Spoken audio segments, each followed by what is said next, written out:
Think लंबे समय बाद ग्लोबल मार्केट्स ने एक बड़ा टॉकिंग पॉइंट हमें दे दिया है।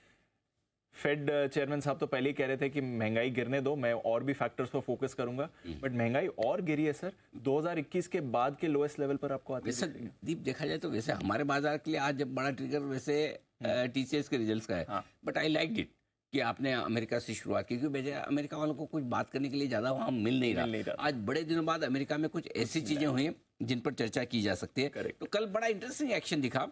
डाउ आपका हल्के हरे निशान में बंद होता दिखा। नेस्डेक जमकर टूटा करीबन 2%। S&P 500, अच्छा बाय द वे नेस्डेक ने लाइफ हाई फिर से बनाया लगातार 8वें दिन, और उसके बाद प्रॉफिट बुकिंग आई। कभी कभी हमारे यहाँ होता है ना, लाइफ हाई छूते एकदम जोर से पिटाई होती है, एग्जैक्टली वैसा ही नेस्डेक में होता हुआ दिखा। देखिए फर्स्ट हाफ में इतना खराब नहीं था, लेकिन बाद में मिड सेशन से खराब होना शुरू हुआ, लेकिन डाउ कंपैरेटिवली बेहतर रहा। S&P 500 भी घटा है। मजे की बात देखिए, लेकिन वहां का स्मॉल कैप इंडेक्स है, छोटे शेयरों का इंडेक्स, वो कल 3.5%। 3.5% इज नॉट स्मॉल थिंग।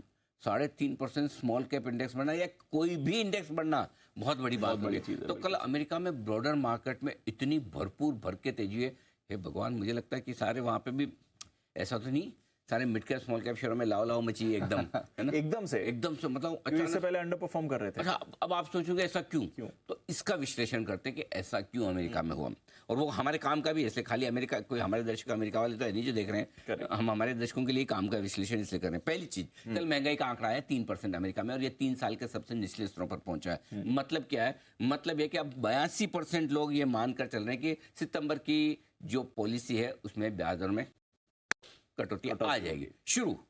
और 50% लोग अति उत्साहित होकर ये मान रहे कि सितंबर तो छोड़िए, वो तो गिवन है, 1 और दिसंबर में भी आ सकती है, यानी कि इस साल 2 बार कट भी देखने को मिल सकता है। ये भी जोश चढ़ता हुआ दिख रहा है। 50% लोग ये मान रहे हैं। अब जब ब्याज दरों में कटौती हो रही है तो फिर करना क्या है मार्केट में? मार्केट में करना ये है कि लोगों को लगता है जो 8 दिन से हाई बना रहा है नेस्डेक, अब इसको छोड़ो यार, जाने दो, यहां करो प्रॉफिट बुकिंग, और अब वो शेयर करो, वो शेयर खरीदो जो ब्याज दरें घटने से बढ़ेंगे। तो अमेरिका में पूरा ट्रेंड शिफ्ट हुआ है।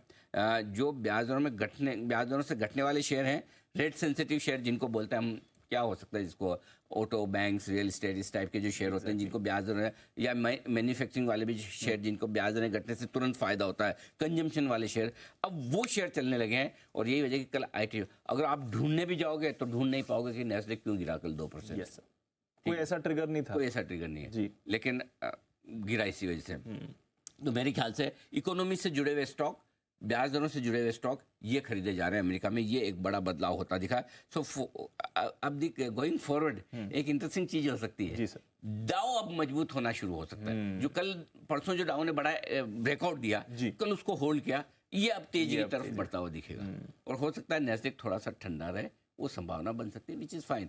एक और चीज, आज एक बार मैं एशिया भी दिखाना चाहूंगा। आजकल हम एशिया देखते ही नहीं है, वी जस्ट इग्नोर देम, है ना? एशिया हाँ, फर्क ही नहीं पड़ता होगा। लेकिन आज एशिया में बड़ा इंटरेस्टिंग रुझान दिख रहा है। हांगकांग, शंघाई देखिए, हांगकांग 2% मजबूत है, बीच में निक्केई 2% कमजोर है, सिंगापुर 0.5% मजबूत है, कोरिया 1.5% कमजोर है। तो एशिया में देखो आप कंफ्यूजन ये हो क्या रहा है। तो जापान जो घटा है वो जापान के येन के चक्कर में घटा है। येन मजबूत होने की वजह से जापान घटा है, तो वो उसकी समस्या है। बाकी अदरवाइज जैसे कोई बड़ी पैनिक वाली, बड़ी दिक्कत वाली बात दिखती नहीं। तो ओवरऑल अमेरिका से संकेत मैं तो खराब नहीं मान रहा, मुझे तो अच्छे लग रहे हैं। बहुत लोगों ने नेस्डेक देख के, S&P देख के हो इतना गिर गया, डर लग रहा है, ये वो, जिसको डरना डरे भाई, हम तो नहीं डरते।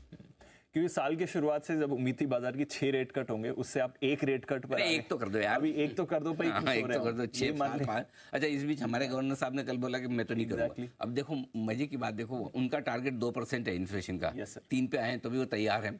हमारा टारगेट 4% का है। आज हमारे नंबर आ रहे हैं 4.5% के आसपास, 4.8% होने चाहिए। तो हमारे भी कौन सा ज्यादा बहुत है। हो सकता है फेड चेयरमैन के बाद गवर्नर साहब भी हमारे मूड बनाए, ठीक है, कोई बात नहीं, बाद में देखेंगे। ठीक है, बट चलिए, कुछ तो अमेरिका ने अच्छा किया, बढ़िया किया ना। यस, ठीक है। मतलब एक बार काफी लोग कल फॉर ए चेंज, सब लोग डिस्कशन का विषय ये है नेस्डेक S&P देख रहे तो फिर रसेल 2000 भी देख लो ना। हाँ, करेक्ट, सभी देखो, देखना तो फिर ढंग से देखो। I am not worried. चलिए, तो यहाँ पर तो चिंता है नहीं हमें।